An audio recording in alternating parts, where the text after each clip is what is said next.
Fala pessoal, sejam muito bem-vindos a mais um episódio do MetaCast. Eu tenho a honra de receber aqui Daniel Daiz hoje. Vai contar pra gente tudo sobre a carreira de pesquisador aqui nos Estados Unidos. Sabe, nós trazemos muitos convidados aqui que misturam a carreira de clínicos, cirurgiões com pesquisa.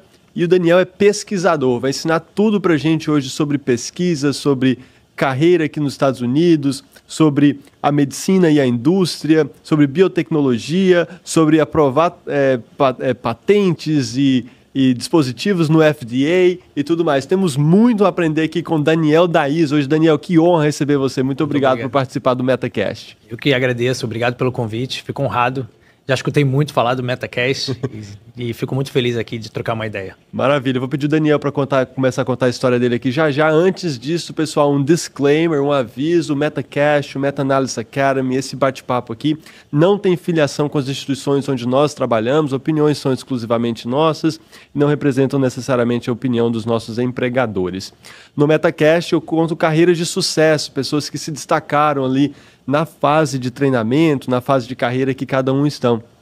Então, não deixe de conferir outros episódios também e participe também do Meta Analysis Academy, treinamento para você aprender a fazer pesquisa científica através de meta-análises com autonomia. Daniel, que honra te receber aqui. Me conta aí um pouquinho, ou conta para o pessoal, um pouco sobre a sua trajetória, né? Conta como você começou lá na UFRJ e depois, eventualmente, o caminho até chegar aqui e ser pesquisador em Boston, aqui nos Estados Unidos. Conto sim. Mais uma vez, obrigado pelo convite, pelo espaço. Então, eu falo para você, para a câmera, não sei. Fique à vontade para comunicar com o pessoal ali, conversa comigo. Tá bom, o pessoal está aqui então. Ali, exato. Tá bom, pessoal, tem algumas câmeras aqui, então eu estou olhando só para vocês e para o Dr. Anderson. Ok, então, eu sou carioca, não sei se dá para perceber com o meu sotaque levinho.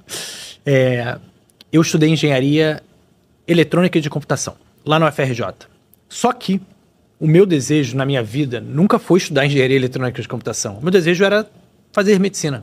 No vestibular, o meu vestibular foi em 2009, que era aquela época que ainda tinha prova discursiva, não era tipo unificado. Então eu estudei o ano inteiro para fazer medicina. E medicina no fundão, que era ali um lugar bem difícil, ainda é, né? Bem conceituado. Só que chegando em outubro, a prova era em dezembro. Chegando em outubro, eu tive uma crise. Falei, cara, eu não quero ser o médico vestindo jaleco branco, que está face to face com o paciente. Mas eu quero, de alguma maneira, trabalhar com medicina. Aí, nesse momento de crise, você fala com muita gente. E aí eu falei com uma prima minha, que ela me contou, cara, eu fiz engenharia... Ela tinha feito engenharia biomédica no mestrado. Ela falou, cara, você deve fazer engenharia elétrica, porque isso vai te abrir portas. E se você quiser ainda assim, depois da sua graduação, vai estudar engenharia biomédica. Eu falei, tá bom, vou entrar em engenharia elétrica. Apliquei, estudei 2 meses, igual um maluco. Estudei, apliquei e fiz a prova e passei bem. Beleza, entrei em engenharia elétrica no fundão. E aí, durante a minha graduação, eu me envolvi com iniciações científicas. A primeira iniciação científica que foi seminal para mim foi uma iniciação científica de outra engenharia, que era de engenharia eletrônica e de computação, onde a gente estava usando um algoritmo para conseguir imagiar o câncer de mama, utilizando métodos de processamento de sinais, que é uma coisa bem técnica lá da engenharia. Só que esse professor, a pesquisa em si foi legal, mas o professor foi mais importante para mim, porque ele virou para mim e falou o seguinte, Daniel, o que você está estudando agora, que é engenharia elétrica, não é o teu curso, para o que você quer fazer. Eu contei para ele, né? Ele falou, você tem que vir para eletrônica. Aí eu fiz uma mudança interna, fui para eletrônica, lá na UFRJ. Qual fase você estava, assim, da formação da engenharia? Estava já no 3º ano. Aí mudei, perdi mais ou menos 6 meses a 12 meses de tempo, né?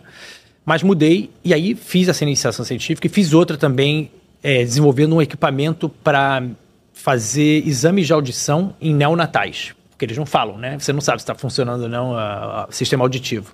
Então foi o meu projeto final esse. E todas essas experiências foram muito legais, porque realmente alimentaram aquela coisa que eu tinha em mim, esse desejo que eu ainda tenho, né? Tá aqui, eu tô aqui por causa disso. E aí, chegando ao final do meu estudo, eu sou judeu, eu tenho ascendência judaica, eu sempre tive uma relação com Israel, e aí eu soube de um programa de engenharia biomédica lá no Technion, que é considerado o MIT do Oriente. Falei, cara, vou aplicar, não tem nada a perder, vou aplicar. Era difícil de passar, eu não tinha noção que eu ia conseguir. Apliquei e passei. E aí, em 2016, dezembro de 2016, eu viajo para Israel com a minha namorada da época, hoje em dia é a esposa, e eu faço um mestrado lá, em engenharia biomédica.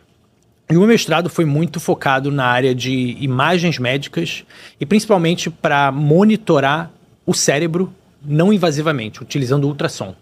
Esse laboratório que eu fui, que é o laboratório do professor Haim, que virou o Dean da engenharia biomédica lá da universidade, é um laboratório focado em terapias e imagens médicas. Então, é ultrassom, ressonância magnética e também medicina nuclear também tem uma interseção. Enfim, foi muito legal o meu mestrado. Mas chegando ao final do meu mestrado, bateu aquela dúvida de novo. Cara, eu quero continuar na academia, eu quero ir para a indústria, o que eu vou fazer, sabe? Mesma coisa que aconteceu ali naquele momento anterior que eu contei. E aí, assim como aqui nas universidades, MIT, Harvard e todas as outras, você de vez em quando é exposto a seminários. Pesquisadores vêm dar um seminário da pesquisa deles, né? Semanalmente. Na medicina a gente fala o Grand Rounds, né? Exatamente. Exatamente. Então a gente teve um round desse que a gente ia toda semana. Uma pesquisadora veio de uma universidade estrangeira que eu nem sabia, eu achava um saco. Eu ficava no telefone, eu não gostava. Mas eu tinha que ir, porque tinha chamada. Isso lá em Israel? Isso em Israel, no meio do mestrado, mais pro final. Mas de repente eu tô ali no meu celular, aí a pesquisadora tá falando assim: então a gente implantou tumores de cólon e tumores de mama em camundongos, aplicamos o biomaterial em cima, com quimioterapia, nanopartícula, sei lá o quê. Aí eu começo assim, quê? E aí o ratinho se curou. Cara, eu fiquei fascinado com aquela apresentação. Porque ela realmente resultados muito significativos. Era tipo assim, a terapia, para quem quer entender, ela estava usando uma rede tridimensional de polímeros, que são cadeias de carbono, biocompatíveis, cheia de remédio em cima, e em vez de dar o remédio para o camundongo sistemicamente, você aplicava em cima de um tumor. Então o remédio era liberado ao longo de dias, apenas em cima de um tumor, e aí o tumor ia embora, o ratinho estava saudável. Exatamente. Então, muito potencial para translacionar isso para seres humanos. E aí, ao final daquela palestra, eu cheguei para ela e falei: professora, o que eu preciso fazer para fazer o doutorado contigo? Aí ela ficou meio impactada assim, ficou feliz, né? Já no final da apresentação. No final, eu falei: esse é o meu momento, eu não tenho outra oportunidade. Porque é uma professora super conceituada, MIT, Harvard, o laboratório dela, dos dois. E o que eu vou fazer? É agora ou nunca. Era tipo o método kamikaze, não tenho nada a perder, mas óbvio com frio na barriga, não, isso é óbvio. Mas enfim, falei, ela me pediu o meu CV, aí mandei o CV para ela. Ela pegou meu CV, analisou, né, isso por e-mail já, ela já estava em Boston de novo, e ela falou: Daniel, você tem um currículo impressionante, acho que ela foi educada falando isso, porque ainda era um principiante de mestrado, não tinha publicações, e ela falou: mas você não tem muitas publicações, eu não tinha nenhuma, né. Então, eu acho que vamos se falando, mas não acho, vai ser muito competitivo você aplicar diretamente para cá. Eu falei: ok, tentei, fiz a minha parte. Só fazer um adendo aqui, um anexo, que isso aí é importante demais, pessoal. Eu também, claro que o Daniel vai contar como isso evoluiu e ele eventualmente conseguiu essa posição, mas as publicações, elas são sempre um selo muito forte no seu currículo de que você tem capacidade de fazer pesquisa, tem que tomar cuidado. O estudante de medicina aqui, só fazendo um recado para ele, claro. Eles, Daniel, porque às vezes fazem lá 3 anos de iniciação científica, coleta dado e faz a pesquisa básica e está lá no microscópio, e aí não tem a publicação, e isso pode eventualmente levar algum certo prejuízo na carreira. Por isso eu faço a chamada para o pessoal aprender a fazer meta-análise, porque enquanto você desenvolve a habilidade na pesquisa clínica, na pesquisa básica, você tem ali resultados e o currículo avança bastante com boas publicações. Mas continua, por favor. Eu concordo que é muito importante você não deixar passar essas oportunidades. Se você tem oportunidade de publicar, seria muito legal publicar, porque isso é a moeda de troca no meio acadêmico. Né? Voltando. Aí passado alguns meses, tranquilo, já tinha página virada. O meu professor de Israel, lá em Israel, tem um programa muito legal, que eu acho que serviria muito também de inspiração para programas no Brasil, onde a universidade, ela diz o seguinte, para todos os alunos de mestrado e doutorado: se você passar em um congresso pelo mundo, a gente vai pagar uma vez por ano. Que demais. Então, sensacional. Então, o meu orientador de Israel, ele era assim, Daniel, aplica, envia para todos os congressos que sejam minimamente bons, né? Relevantes. E ó, eu apliquei. 4 foi rejeitado, seguidos. E aí teve um, que eu lembrei até esses dias, que tinha passado o deadline. Aí eu falei, cara, não é possível. Só tô recebendo rejeição. Meu paper também estava a ponto de ser meu primeiro paper aprovado, mas também uma luta com os revisores. Ping-pong, terceira vez já de revisão. E aí, o que aconteceu foi que eu mandei um e-mail para a pessoa responsável pelo deadline do congresso. Falei, olha, cara, eu cheguei agora, peço 1000 desculpas, mas eu preciso mandar o meu trabalho. Aí ele falou, sim, pode mandar. Já estava 2 dias depois. Pode mandar, sim. Mandei, fui aceito. E aí, assim que eu fui aceito, no mesmo dia, eu pego... Talvez eu nem lembro se eu dei um forward no e-mail de aceite, mas foi alguma coisa no gênero. Mando e-mail para a Nathalie de novo, para a professora.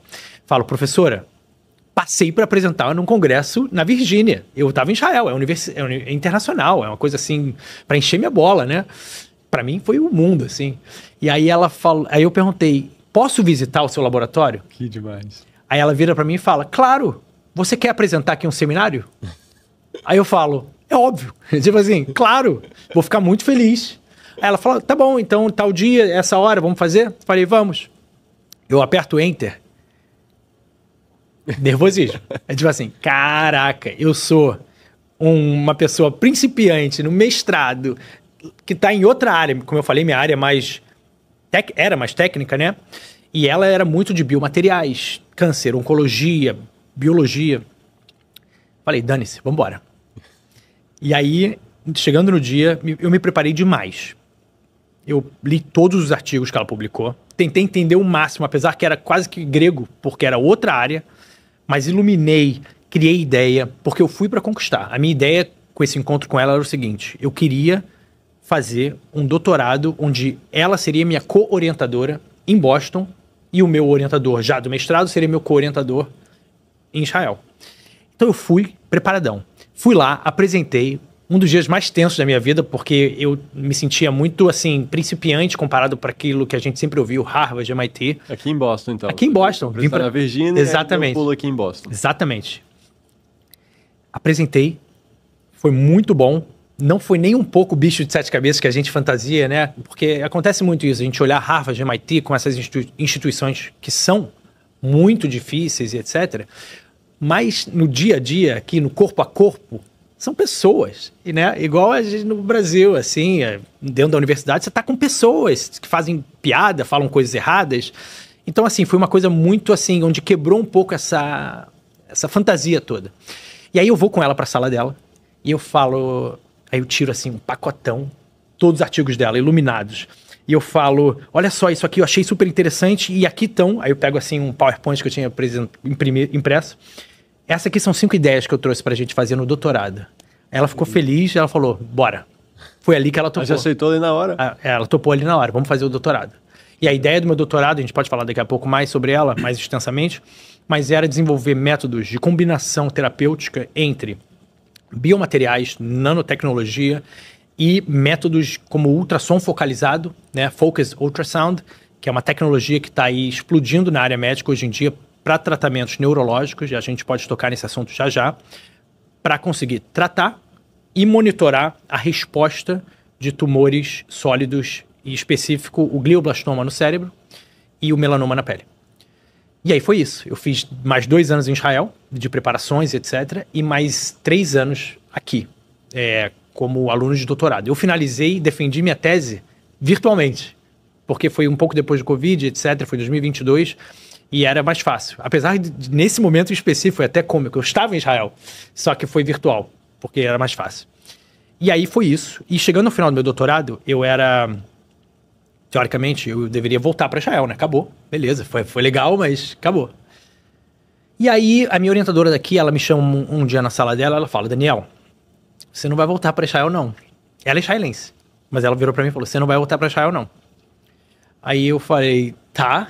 E aí, ela falou, não, então, eu tenho essa startup que desenvolveu essa tecnologia que veio do laboratório dela, que é um biomaterial pulverizável, sprayável, onde você, com um catéter, consegue entrar, por exemplo, dentro de um endoscópio, usando o nosso catéter, ir até a ponta e espraiar esse material, é um líquido, ele começa um líquido e ele forma um gel em cima de lesões do sistema gastrointestinal e pode ser também do sistema vascular.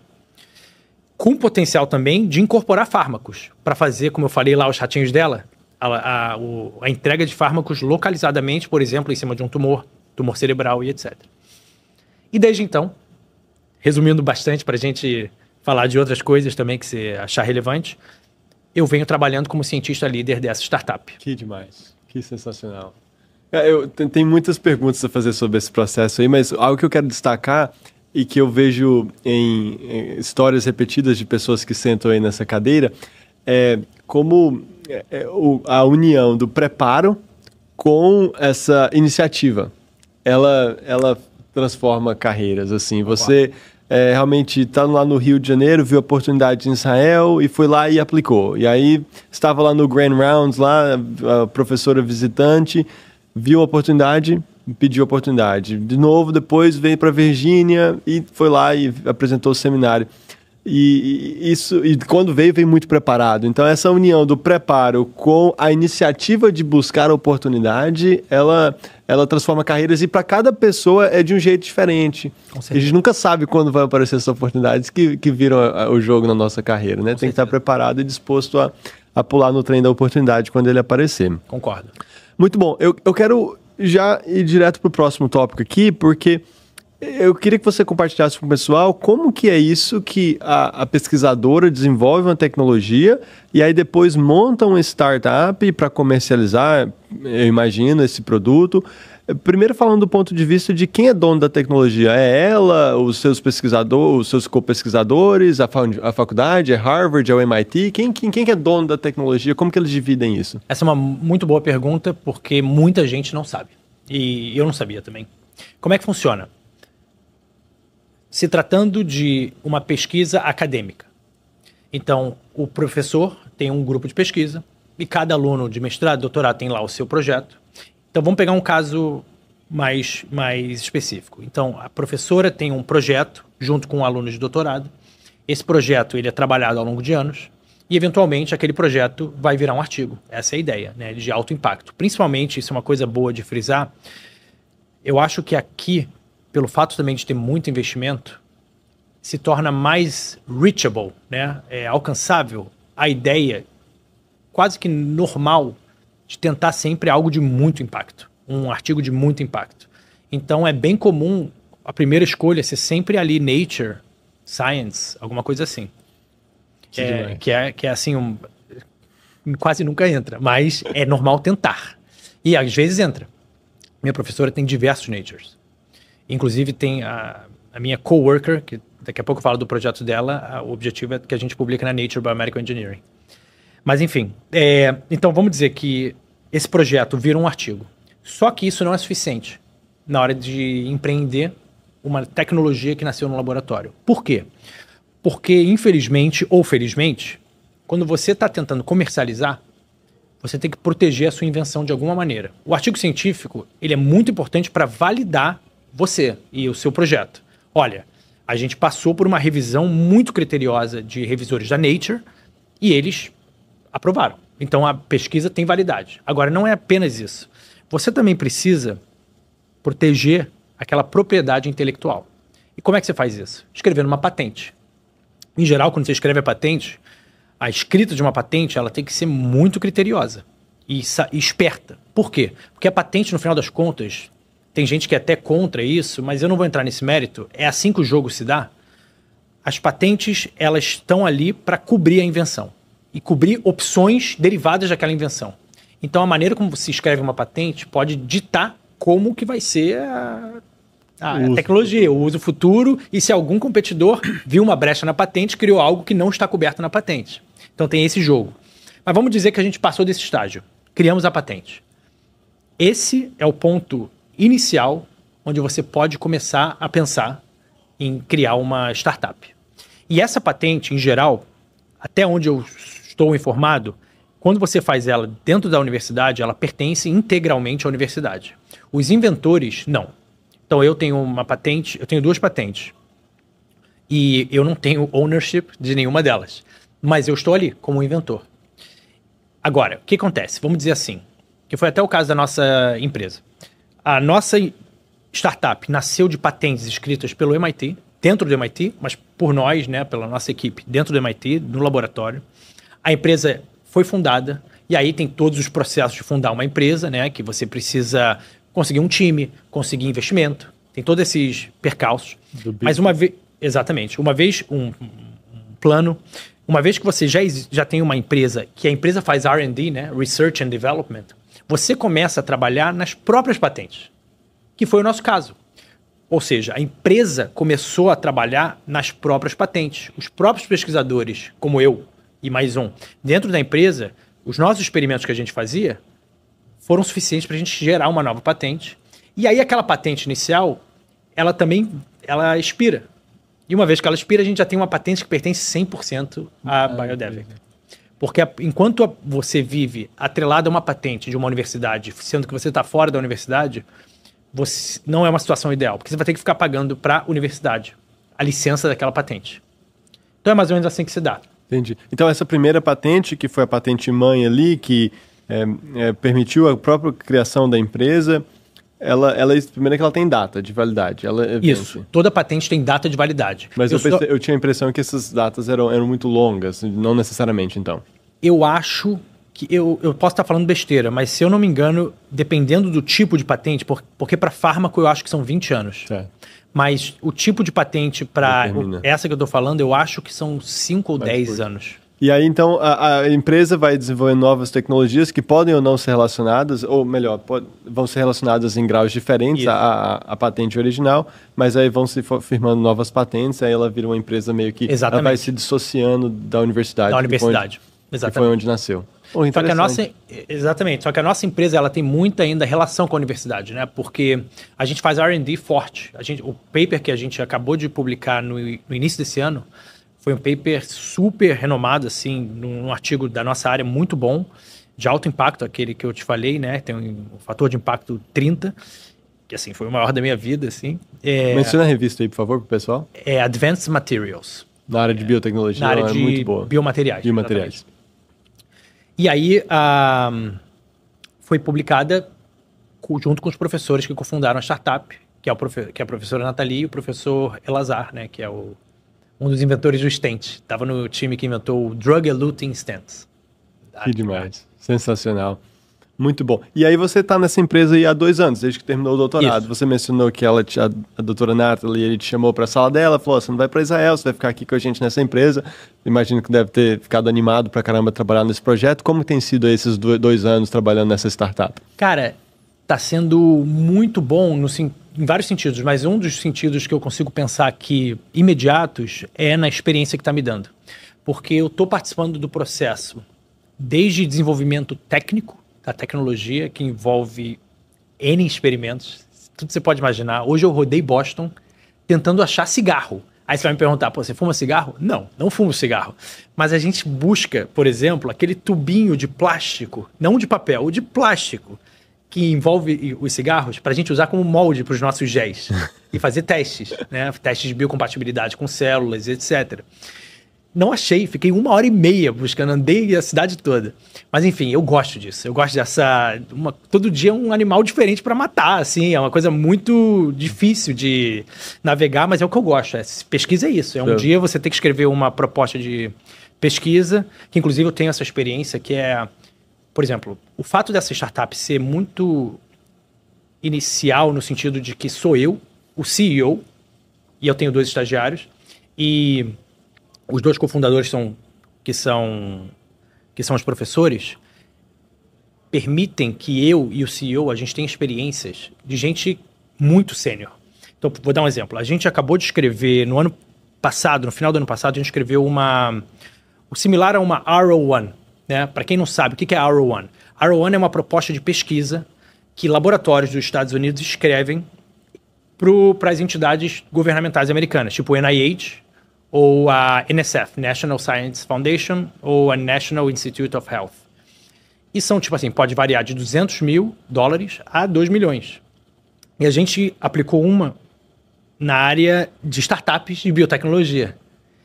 E, cara, o meu texto, e balizado também pelo garoto, o CEO, que é um garoto tipo eu, da minha idade também, que fez doutorado junto com a professora, a gente ganhou $2 milhões. Que loucura. Do governo Que americano. espetáculo. O meu texto, tipo, minhas imagens, eu não conseguia acreditar quando a gente ganhou. Mas isso também para contar que foi também esses momentos bons vieram muito depois de momentos onde a gente falou, cara, a gente vai ter que fechar a empresa daqui a 6 meses. Falta grant, falta funding, a gente não tá vendo luz no final do caminho, aí de repente a gente sentou, escreveu pra caramba, aplicou para várias e ganhou essa, que foi a maior que a gente aplicou, por acaso, né? Por acaso. Mas sim, foi muito bom. Então, assim, é um roller coaster, assim, mas muito bom a nível de dar casca, de você aprender a navegar e, no final das contas, aprender a aprovar um produto pelo FDA. Porque eu acho que a pessoa que sabe aprovar um produto biomédico, biotecnológico, nos Estados Unidos, vai saber em qualquer lugar do mundo. Cara, que aqui é o standard mais criterioso. Que demais. Cara, que carreira incrível e júnior, né? Você acabou de fazer o mestrado, doutorado, já entrou numa empresa numa startup, na sua área de interesse e tá voando, cara. Conseguindo grant de $2 milhões e tudo mais. Que espetáculo. É que assim, é fácil também eu contar as coisas boas, né? Assim, que eu vou falar as coisas boas, mas, de novo, não é mundo real. É assim, não é só flores, tem trabalho duro demais, tem que trabalhar final de semana, é muito hard work. Sim. Mas, obviamente, que eu tive a sorte, porque nem todo mundo que põe muito trabalho consegue ver algum resultado. Eu tive a sorte e fico muito feliz de ver alguns resultados do meu trabalho. Sim. E junto com outras pessoas, né? Da minha equipe. Foi muito bom que você mencionou isso aí sobre os bastidores, né?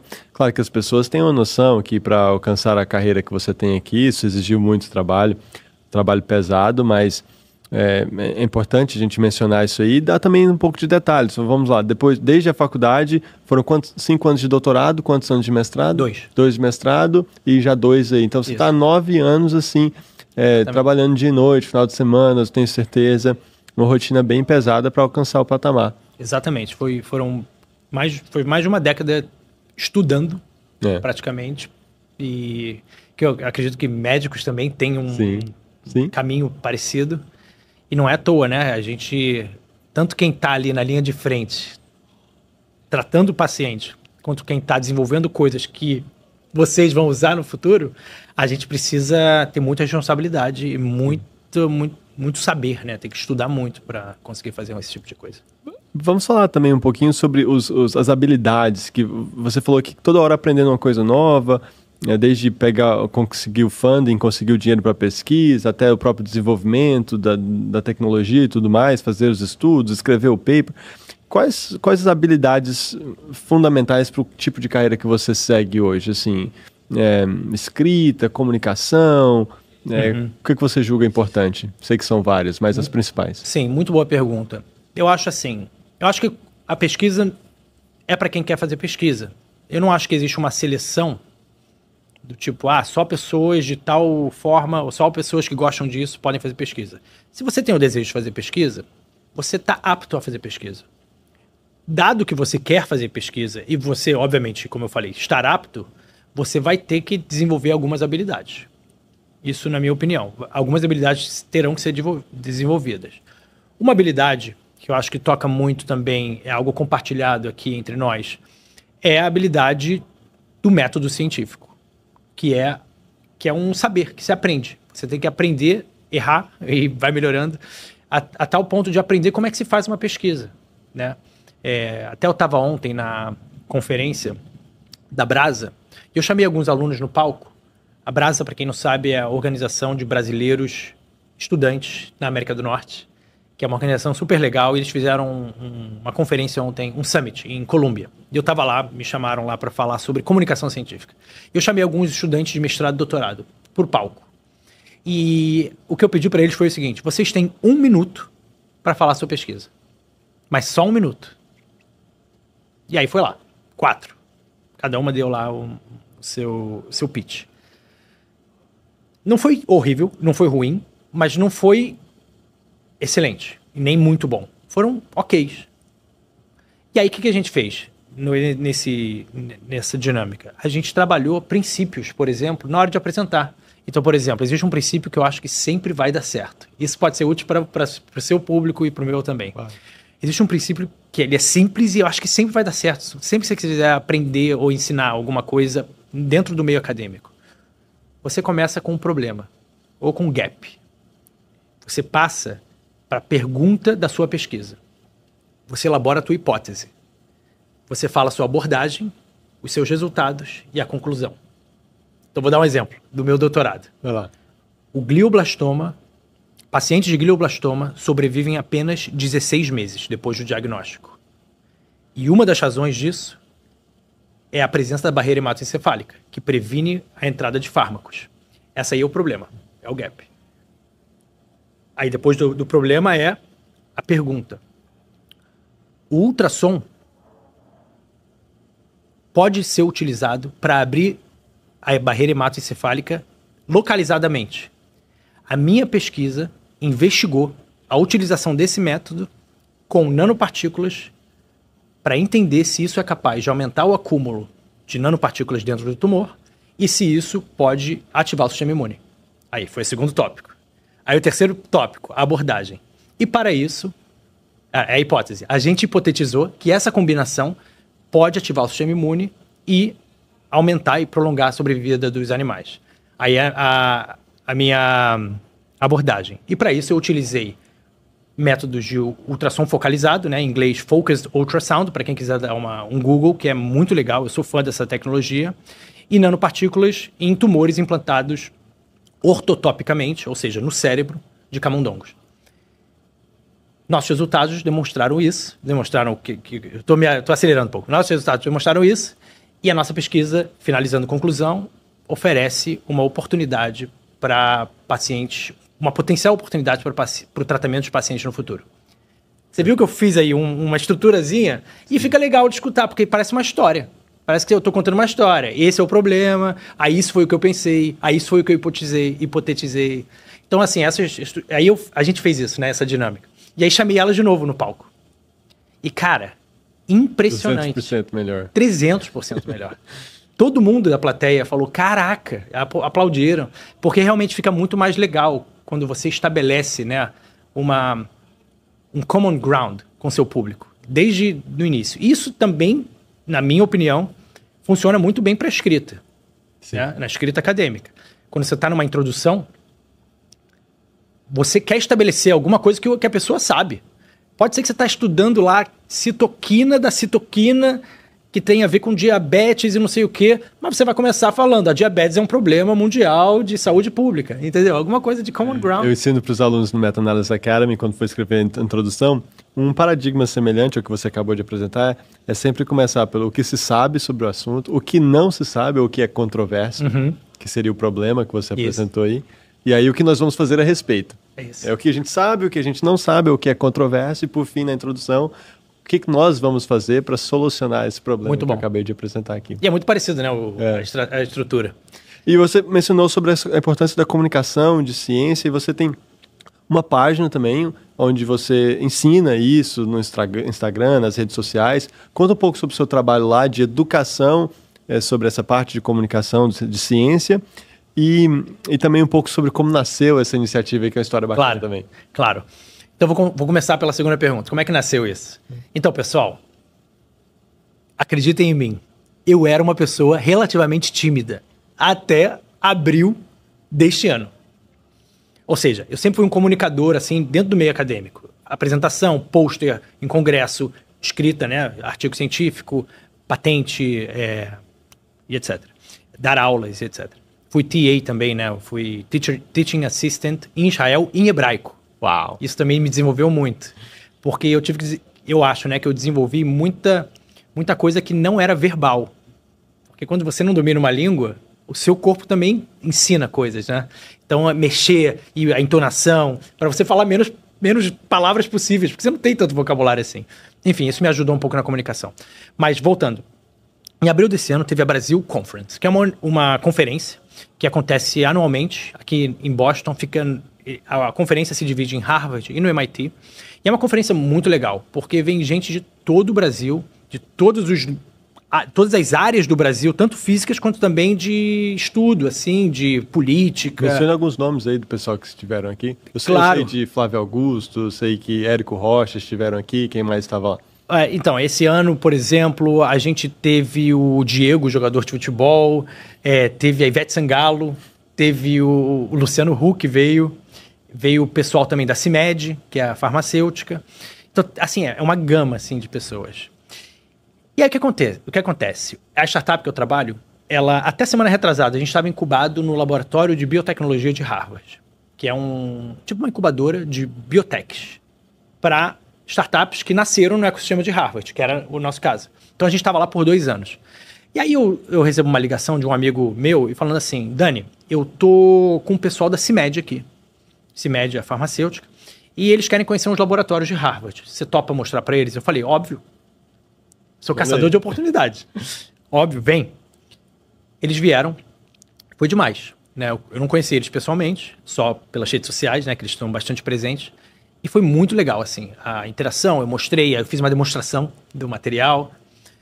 E aí o que aconteceu? O João Adib e a Carla, que são os CEOs, e a Carla é a co-presidente da CIMED, eles tiram fotos comigo e falam, Daniel, qual é o seu Instagram?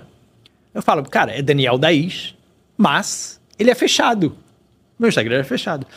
Aí a Carla começa a rir, e também o pessoal lá, e eu falo, pô, Carla, me ajuda aí a abrir o Instagram. E na hora eu abri. E aí, beleza, já foi um passo assim pra mim, caraca.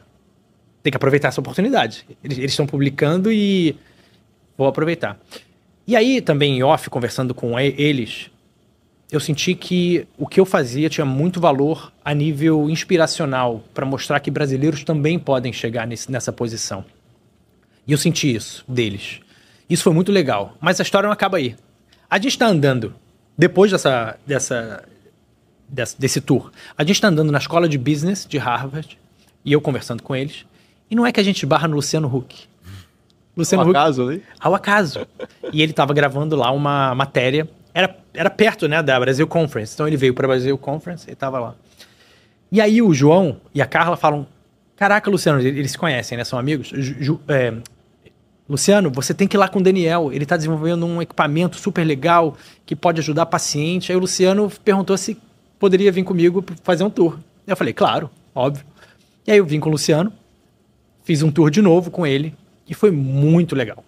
Porque o Luciano é um cara muito gente boa e trocando ideia e de oportunidade. E ele também me incentivou muito nessa história de, cara, você tem que publicar mais, fala sobre isso. E aí eu peguei aquelas... Um raio não cai 2 vezes no mesmo lugar. É tipo assim, caraca. Foi algo que me tirou forçadamente da bolha que eu tava.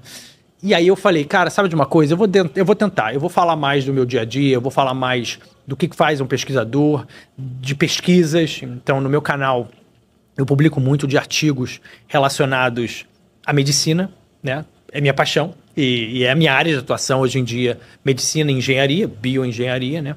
Então, eu falo muito de inovação, biotecnologia, medicina. Até estava te comentando, Dr. Henderson, sobre esse artigo, né, que saiu no Lancet. Foram poucos pacientes, isso eu tenho que admitir, foram poucos pacientes, mas mostrando a presença de microplásticos na próstata e em tumores de próstata. E eu fiquei fascinado e com medo, né? Falei, caraca, era só o que nos faltava. E aí fiz um vídeo sobre isso e eu tenho feito vários vídeos, até vou fazer um... Menciona na sua rede social aí, pessoal. Minha rede social é Daniel Daiz, D-A-H-I-S. Tanto no Instagram e no TikTok. Recentemente eu entrei no TikTok também. Mas é isso. O meu objetivo com as redes sociais é realmente horizontalizar um pouco que é muito difícil, né? Eu por exemplo, eu cresci, eu não tinha tantas referências de cientistas, principalmente na área de biotecnologia. Eu não conhecia ninguém. Então, acho que com esse trabalho que eu faço, de falar mais sobre isso, e de propor encontros e de workshops, até em breve a gente vai fazer um workshop de comunicação científica para acadêmicos. Então também o pessoal médico pode participar, se quem quiser. O meu objetivo é esse, é realmente tornar mais acessível e que no final das contas, se isso ajudar na vida de alguém, é o meu objetivo. Espetacular. Sensacional. Parabéns pelo trabalho, assim. Muito obrigado. Eu conferi algum material que você postou, é muito bom. E você realmente tem essa habilidade de comunicar, como você demonstra aqui, e fazer isso com ciência, né, tem uma relevância muito grande para a população, para o nosso público. Muito bom, espetacular. E quais são os seus planos agora para o futuro aí, Daniel? Assim, com tão pouco tempo pós-doutorado, inserido nessa startup, as coisas evoluindo bem, qual que é o próximo passo? Então, eu sou uma pessoa, como você já pode ter percebido, eu tenho grandes ambições, né? Eu acho que uma delas seria conseguir ter aí a primeira aprovação da minha carreira, espero que de muitas, de um produto que realmente pode ajudar pacientes no futuro. Aprovação via FDA, você disse? Via FDA e eventualmente Anvisa também. O material que a gente está trabalhando, ele tem muito potencial no tratamento, por exemplo, de úlceras peptídicas. Conta sobre o material aí, sobre o que ele faz. Então, esse material, ele é um material que ele é um líquido. Na verdade, o material ele é composto por 2 líquidos. É parecido com quem já pode ter trabalhado com uma cola epóxi. Você mistura 2 massinhas e elas formam um sólido. Imagina isso, só que 2 líquidos que quando tocam um no outro, eles formam um gel. Tipo uma gelatinazinha. Só que ela é bioadesiva. E tá aí a dificuldade de desenvolver isso. Porque a gente tá falando de aplicar uma gelatina na parede do estômago e que ela grude ali. Boa sorte criando uma coisa dessa. Demorou 10 anos aqui no laboratório do MIT. Patentes, N papers, tem mais de 10 papers que é a família dessa tecnologia. E foi muito difícil criar ela, e é um biomaterial que quando ele toca na parede do sistema gastro ou no vascular, qualquer tecido biológico, mesmo líquido, o que acontece é que ele tem grupamentos funcionais, pouquinho de química, tá? Grupamentos funcionais que reagem com a superfície do tecido. Então ele forma uma capa adesiva. E o que é legal disso é que muitas das feridas que a gente tem no sistema gastrointestinal são feridas que são difíceis de cicatrizar e que podem avançar para problemas bem mais sérios. Por exemplo, após uma polipectomia, né, uma remoção de um pólipo no cólon, não é tão incomum assim o paciente desenvolver problemas depois, que podem até ser desde sangramento atrasado, né, de até 2 semanas depois da remoção do pólipo, onde sangramento non-stop é muito... Não preciso explicar para médicos sobre isso, os médicos que me explicaram o problema. E também pode avançar para uma perfuração. E aí é um problemão, né? Então, o nosso material tem potencial para tratar aí esse tipo de lesão e também, principalmente, no estômago. Então, a ideia seria tirar o pólipo e já colocar ali de forma... Na mesma hora. O endoscópio e o colonoscópio, eles têm esse instrument channel, né? Que é um tubinho de 2,6 a 3,2 milímetros de diâmetro. E um dos meus trabalhos é desenvolver esse catéter, que é um catéter triluminal, ou seja, são 3 tubinhos dentro do catéter que... Coloca os materiais diferentes. Coloca 2 são materiais e 1 é o ar. E aí a gente espreia, só na ponta. E aí toca no tecido e aí forma essa barreira sólida. Tem vários vídeos, eu posso compartilhar depois, muito legais. E você falou que isso poderia ser usado vascular também para prevenir hemorragia. Exatamente. Uma das nossas aplicações, a gente também publicou um artigo também na revista Advanced Materials, anterior a essa, que é justamente usando um material bem similar no sistema vascular e mostrando que isso ajuda a prevenir tanto o sangramento de anastomose, que é a junção, né, de 2 vessels, ou tem outras aplicações também, onde a gente aumenta a pressão sanguínea lá para cima para ver se o material aguenta. E o material aguenta. Que demais. Atenção, cardiointervencionistas, aquela perfuração coronária rara, graças a Deus é rara, mas já pensou se você perfurar a coronária e ver aquela situação no cateterismo e só colocar uma colinha ali na descendente anterior distal? Exatamente. Inclusive, a gente foi numa companhia grande, que eu não sei se posso falar o nome, mas uma companhia grande aí da área, e a gente fez testes com o graft, né? Como é que se fala graft em português? Enxerto. O enxerto. Com enxerto e com sangue pulsando, assim. Foi ali uma cachoeira ali, né? Espetáculo. Parabéns. Muito obrigado. Está sendo muito bom. E você mencionou esse objetivo de ter o trabalho, o projeto, o equipamento aprovado no FDA. Dá uma visão geral para o pessoal sobre, você mencionou que é o sistema mais rigoroso. Isso. Mas conta como que funciona, quais são as etapas. Excelente pergunta também, porque muita gente não sabe como é que funciona. E eu também, de novo, não sabia. Então a gente tem que fazer uma distinção. Existem fármacos e existem equipamentos médicos. São duas categorias separadas, que estão dentro da mesmo saco, vamos dizer assim. Fármacos é, por exemplo, uma droga para tratar o Alzheimer. Uma droga para tratar o Alzheimer, por exemplo, eu acho que tem uma droga chamada Aducanumab, que é um anticorpo. Esse tipo de desenvolvimento é um desenvolvimento bem extenso. E envolve muitas etapas. Até você conseguir fazer um screening. Você começa com um screening de vários agentes, aí seleciona alguns candidatos. É um processo de funil, né? O processo de desenvolvimento. Então você começa com vários candidatos, vai afunilando, dependendo dos parâmetros, citotoxicidade ou mutagenicidade, etc. Até que você chega em alguns poucos candidatos. Esse é o processo pré-clínico, né? E você faz testes de animais, se for necessário. Depois disso, você avança para as clinical trials, que aí é fase 1, 2, 3, muitos milhões de dólares. Eu até vi um paper recentemente na Lancet que estava estimando na casa de 180 milhões de dólares o desenvolvimento de um fármaco. Uau. E 10 anos. Mas, se não der certo, se tiver algum percalço, a clinical trial tem que ser repetida e etc., pode chegar a 880 milhões de dólares o desenvolvimento de um fármaco. Tudo isso para dizer que esse caminho é um caminho muito extenso para aprovar, e caro demais, para aprovar um fármaco. Agora, existem outros caminhos, que é o caminho de equipamentos médicos. Os equipamentos médicos também podem ser muito extensos.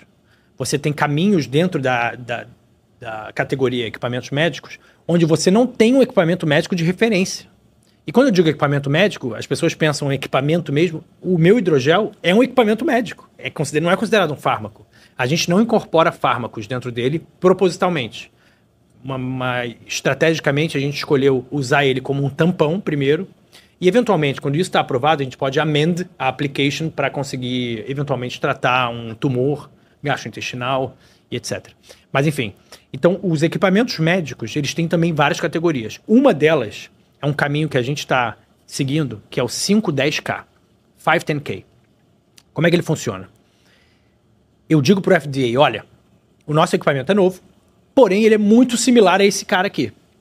Já está no mercado. Tem uma referência. Tem uma referencial. Inclusive, existe uma distinção, não é exatamente referencial, se chama predicado em inglês. Predicate device, e existe um que se chama reference device. Entendi. Que são parecidos, mas não é a mesma coisa. O reference, ele é só uma referência, e o predicate é tipo eu, só que tem essa diferença.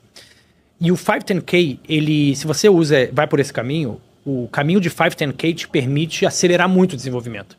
Porque aí é você fazer uma série de experimentos que já estão delineados pelo FDA. Então, por exemplo, você tem que fazer... Você tem o ISO, né, que são tipo um guideline de experimentos. Existe o ISO 10993, no meu caso. Bem técnico. Mas, por exemplo, é um guideline que diz: eu tenho que mostrar que o meu produto não é mutagênico, não causa genotoxicidade, não tem citotoxicidade maior do que tantos por cento, não gera alergia, não gera inflamação crônica, não coagula sangue, problemas de coagulação, né? E alguns outros mais. E são testes bem definidos, bem estruturados, com resultados bem metrificados. In vitro e in vivo? Sim, os dois. Tanto em coelhos, tem alguns testes, por exemplo, também tem o de febre também, para ver se o paciente, o camundongo ou o coelhinho sobe a temperatura. E então, todos esses testes têm que ser feitos. E você tem que mostrar em um experimento pré-clínico, idealmente, depende do seu modelo de animal. No nosso caso, a gente usa porcos, Yorkshire, que é metade dessa mesa, o tamanho de um porco. A gente fez vários experimentos recentemente. Que realmente a ideia é mostrar e comparar com o predicate device que o nosso material é não inferior. Ou seja, você não tem que mostrar que o teu material é melhor. Você tem que mostrar que ele é não inferior. Você define uma margem ali. Exatamente, isso que o FDA pede. Legal. Não inferioridade. Certo. E aí você encontra com o FDA, envia o pacote, né, em packet, e aí eles analisam e podem rejeitar ou não, e você pode reaplicar. E aprovado o 510K, ele já poderia ser comercializado, por exemplo? Então, aprovado o 510K, você já pode ser comercializado. Até porque um dos critérios que o FDA olha é a escalabilidade. Se você já desenvolveu o Scale-Up Manufacturing. Por exemplo, amanhã, o meu 510K, eu aplico hoje. Eles vão olhar, cara, beleza, se a gente aprovar, amanhã você pode gerar 1.000 unidades. Tem que estar tudo isso já delineado desde antes. Não sabia que o FDA se interessava por o que acontece depois. O FDA olha Scale-up Manufacturing e também olha o controle de qualidade, que é óbvio. Obviamente. Mas ele requer ver que a empresa desenvolveu um sistema robusto de qualidade, que é o estágio que a gente está agora. A gente está desenvolvendo todo o sistema de controle de qualidade, que é outra coisa que eu estou aprendendo muito. Eu estudei outra coisa. Agora eu estou aprendendo a fazer controle de qualidade para startups de biotecnologia. Que sensacional. Então, assim, estou sendo exposto a vários estágios de desenvolvimento, tá me enriquecendo, eu acho isso. Sem dúvida nenhuma. E enriquecendo também sua audiência. Então, deixo mais uma vez o convite para o pessoal te acompanhar, porque agora a gente já caminhando para a reta final, a gente vai ter que encerrar aqui, mas eu poderia aprender muito mais contigo. Igualmente. Então, eu queria falar nessa reta final nossa aqui, Daniel, sobre o seu programa de mentoria que você desenvolveu, de compartilhar justamente o que a gente está fazendo aqui, conhecimento que você desenvolveu ao longo dos anos, com a sua experiência, para o pessoal que pensa em seguir um caminho semelhante. Compartilha sobre o projeto, por favor. Então, hoje em dia, a gente tem desenvolvido um programa que é um programa de mentoria para brasileiros que estão nos Estados Unidos dentro da área de Life Sciences. Então, eu gosto de dizer que Life Sciences são brasileiros... O que é Life Science? É qualquer coisa que envolva ou matemática ou biologia. Então, medicina é Life Sciences. Qualquer coisa de pesquisa, Life Sciences. Física, Life Sciences. Geologia, Life Sciences. Matemática, Life Sciences. Enfim. E a ideia que a gente criou é essa organização sem fins lucrativos chamada Balsa. E o pessoal pode olhar no meu Instagram, tem lá o link da balsa.bio e pode fazer se registrar lá, que a ideia é ser uma rede de colaboração entre brasileiros que estão aqui nessa área. Então, por exemplo, pode ser que há alguém que como eu, que fez a vida inteira em engenharia, mas tem o interesse de se tornar um médico. E aí vai perguntar para alguém mais sênior: Anderson, me ajuda aqui, cara, eu quero fazer medicina, o que você me orienta a fazer? E ali, muito rápido, assim, como se fosse um grupo de WhatsApp, mas hoje em dia é um Slack, que é esse software aí que tem aqui nos Estados Unidos, onde a gente pode trocar muito rápido a coisa. E dentro desse guarda-chuva de programas, a gente tem um deles, vai ser um programa de mentoria entre participantes mais sênior e participantes que acabam de chegar ou estão ainda num estágio mais inicial da carreira. Esse é um dos programas. Outro programa que eu estou envolvido também, esse programa da Balsa eu cofundei junto com um time maravilhoso de pesquisadores e cientistas. O outro é o desenvolvimento da comunicação acadêmica. Você mencionou que... E é algo que eu adoro mesmo. Eu adoro me envolver com comunicação acadêmica. Comunicação científica, desculpa. A comunicação científica eu vejo tanto a área acadêmica, muito importante, e isso eu acho que é muito importante para a escrita, né? Que é algo que acho que todos nós trabalhamos até hoje muito, que é a escrita científica, a apresentação científica para o meio acadêmico. E desde desse pequeno tempo de experiência que eu tenho tido nas redes sociais, eu também já notei alguns padrões em que eu gosto de falar sobre. Então, em breve a gente eu e mais algumas pessoas, estamos desenhando aí um workshop e estamos aí selecionando para a primeira turma 20 a 30 acadêmicos que queiram melhorar a comunicação científica. Então, fica aí o convite, só me mandar uma DM lá no Instagram. Perfeito, maravilha. Daniel, muito obrigado, cara, pela sua participação, que demais, parabéns pela sua trajetória incrível.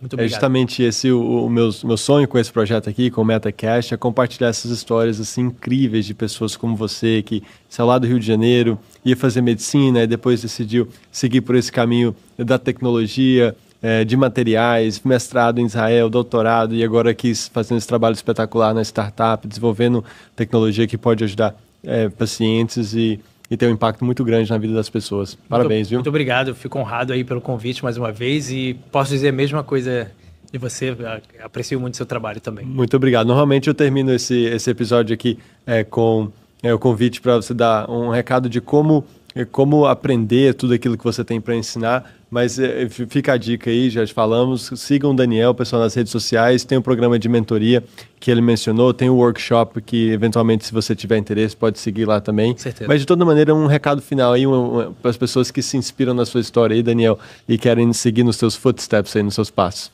Então, eu acho que o recado principal que eu daria, que foi o que me moveu até aqui, foi algo que você falou, Dr. Henderson, que é não permitir-se travar pelo medo.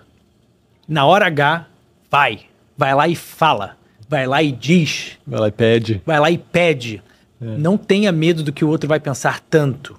Claro, não seja um chato, sempre, quer dizer, pode ser, se quiser ser um chato, pode ser, mas seja smart, mas ao mesmo tempo não perca a oportunidade, seja um caçador de oportunidade. E quando ela aparecer, porque a maior parte das vezes não vai aparecer, quando ela aparecer, vai fundo.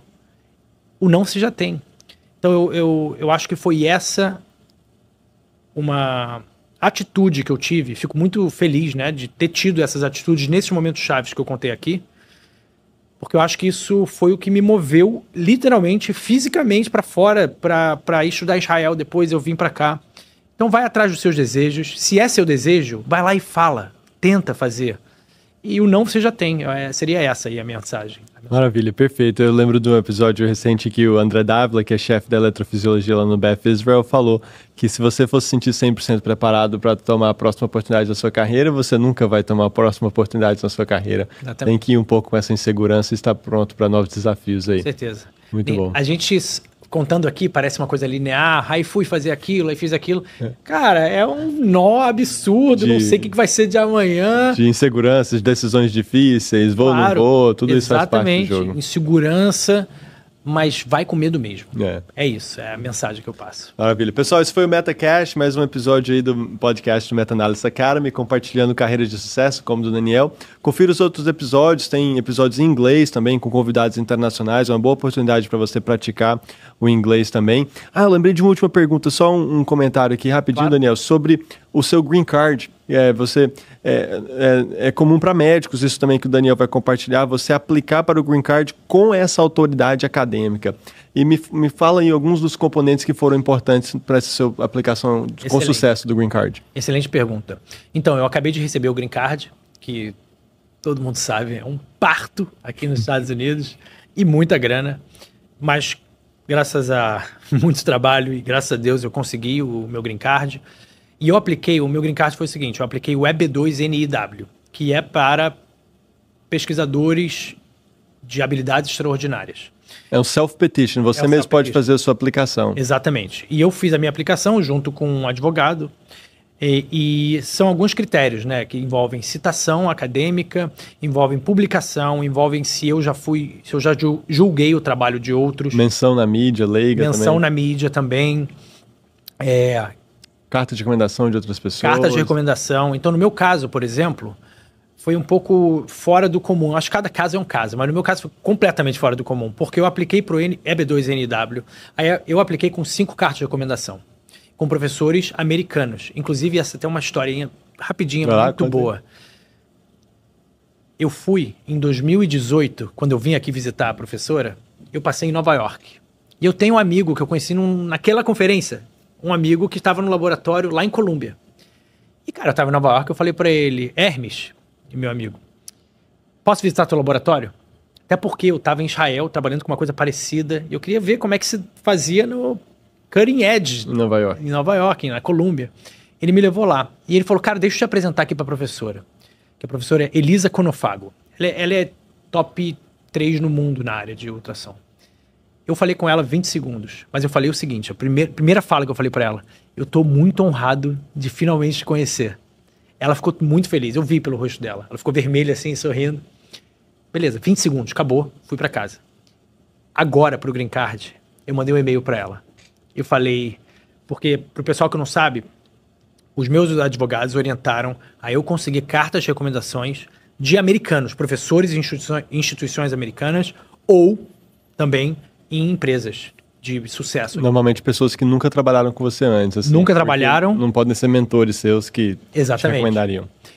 Inclusive, no caso do doutorado, eu tinha que enviar dos meus PIs também, né, dos meus orientadores. Sim. Mas além disso, de professores. Eu mandei para ela. E ela na hora falou, claro, ela lembrou. Que loucura. Você vê como é que é um detalhe às vezes. É só você ser uma pessoa cordial. É. Eu nunca falei com ela pensando em pedir favores, sabe? Pedi só... Realmente eu estava honrado. A mulher é demais. Incrível, né? E outro caso que eu queria contar também para o Green Card foi...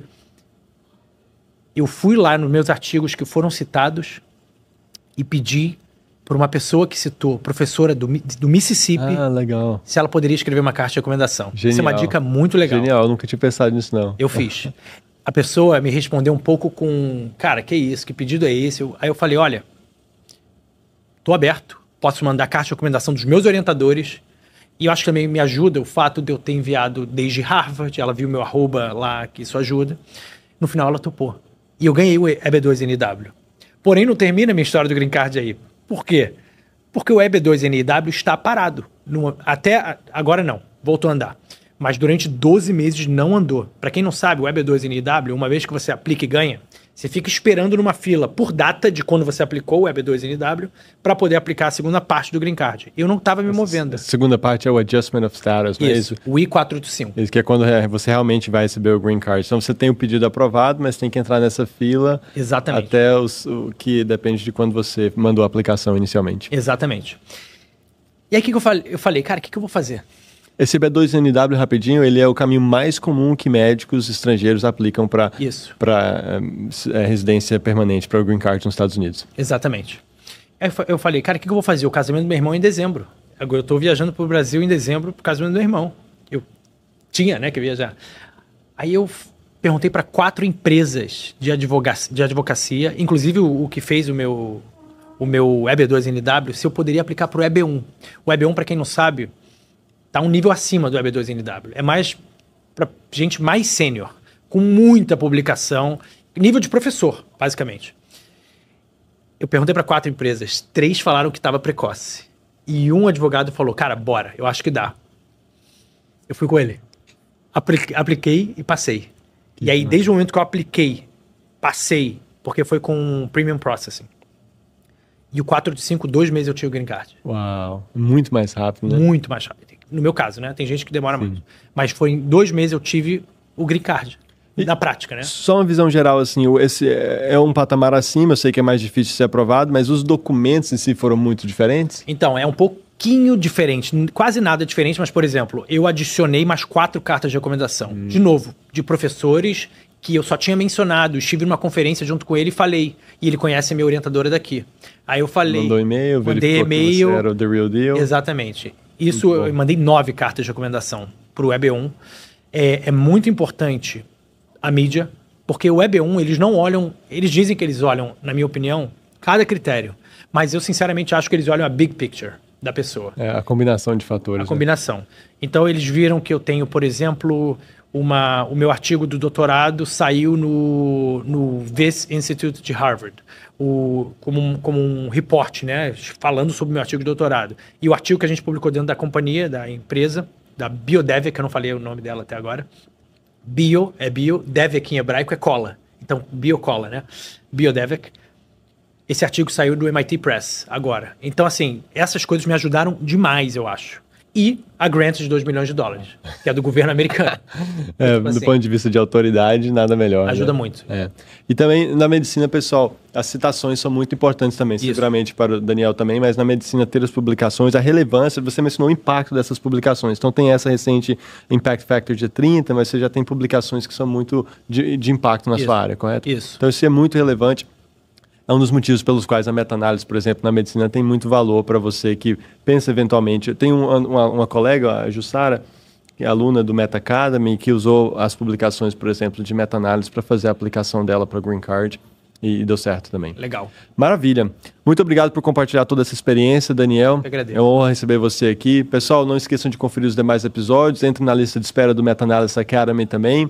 E aprenda a fazer pesquisa com autonomia que transforma a sua carreira. Um abraço. Daniel, muito obrigado. Muito obrigado. Me siga lá no Insta. Valeu.